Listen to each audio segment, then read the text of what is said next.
We're up here at Richard Neutra's Levitt House from 1961 with Peter Blake, who has activated the space with Blake House, the fourth iteration of his work with art and furniture in great architecture. He did two in Palm Springs, one at Elwood's Hunt House recently in Malibu, and this at the Neutra owned by Ronnie Sassoon. Yeah, so it's would you call it a bit of a mobile gallery that you're doing? Yes, yes. It's a nomadic architectural installation that's traveling from different houses. Yeah, I like your description of when we were coming in saying that it's not you deciding the pieces that go in, it's the house that decides the pieces that come in. Is that yes? Right? If you're sensitive to the house will tell you what it wants. Mm-hmm. There's all of these preconceived notions that you start off with when you're first, getting ready to go into a house or curate any show for that matter. But if you just kind of walk in with those preconceived notions and then allow the house or the space or the art or design to tell you what it really wants, it will. Mm-hmm.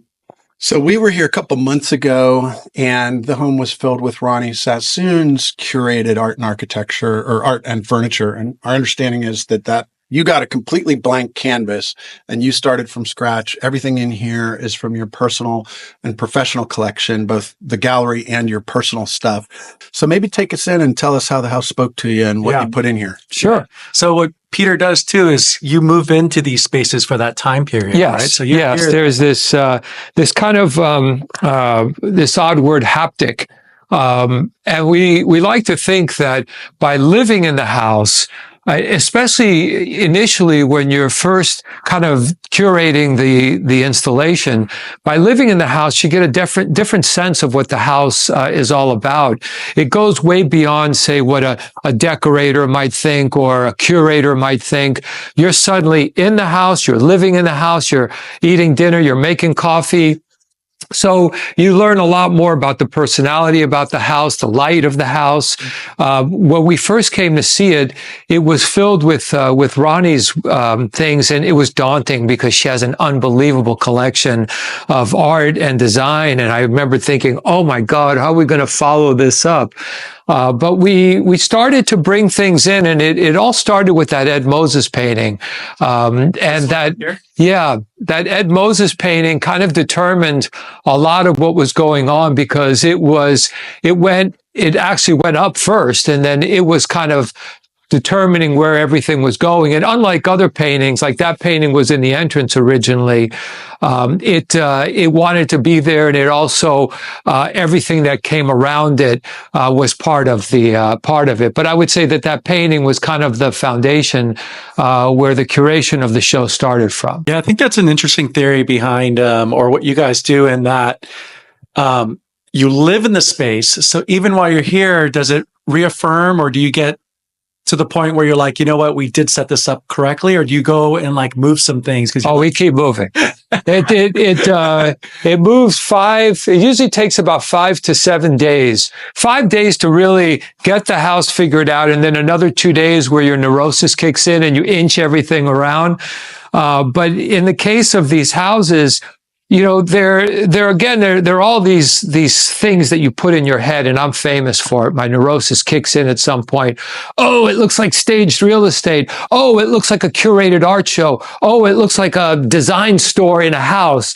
Oh, it looks like an art show that has gone, it looks commercial. Oh, it looks corporate. It looks like a modernism house. So there are all these things that are happening in my head, and just taming all that crazy stuff on the sideline and actually just creating a house that in the end, Stephanie and I feel like, oh, we live here. The hard part is making the house feel natural and making it feel like when you walk through that door, there's no sense of show here. It's the way someone who owned this Neutra, who collected design and collected art would live, and live comfortably without, the decorator's hand or the curator's hand or the architect's hand. Should we meet Steph and Yes. put her on camera and show her some of her pieces off?